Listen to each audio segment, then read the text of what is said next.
What if learning isn't just about exploring the world on your own, but about the people guiding you along the way?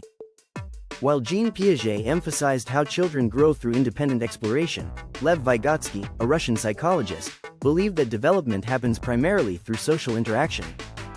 According to Vygotsky, children don't develop in isolation.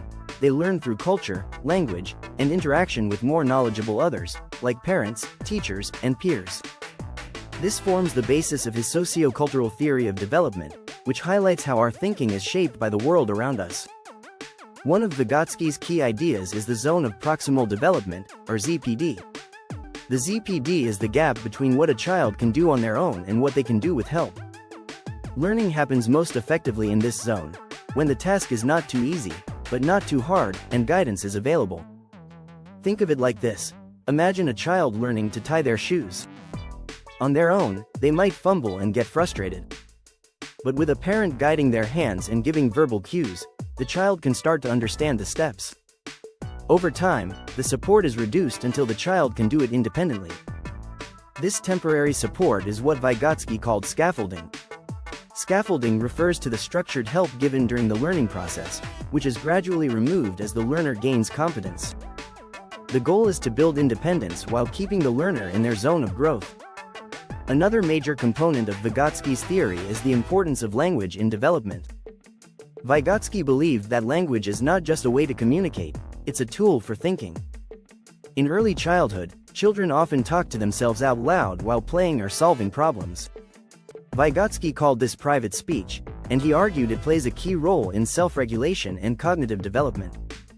Eventually, this private speech becomes inner speech, our internal voice that helps us plan, reason, and reflect. This idea is supported by modern research. Studies have shown that private speech can improve children's performance on tasks requiring attention, memory, and problem-solving. It's not just talking to oneself, it's thinking out loud. Vygotsky's sociocultural theory also emphasizes the role of culture. He argued that what children learn, and how they learn it, depends on the tools and values of the society they grow up in. For example, a child in a literate society might use books and digital devices as learning tools. A child in an oral culture might rely more on storytelling and observation. These cultural tools shape how thinking develops. Unlike Piaget, who proposed universal stages of development, Vygotsky saw development as more flexible and context-dependent.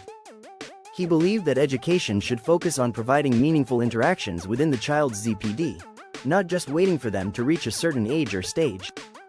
Vygotsky's work wasn't widely known during his lifetime, partly because he died young at 37 and his writings were suppressed under Soviet rule. But since the 1970s, his ideas have gained major influence, especially in education and developmental psychology. Today, concepts like scaffolding, collaborative learning, and guided participation are cornerstones of modern teaching practices, all rooted in Vygotsky's theory. In summary, Vygotsky showed us that learning is not a solo journey. It's a social, cultural process, and we develop through the help, language, and tools that others provide. In the next video, we'll explore how children develop a sense of right and wrong, with Lawrence Kohlberg's stages of moral development.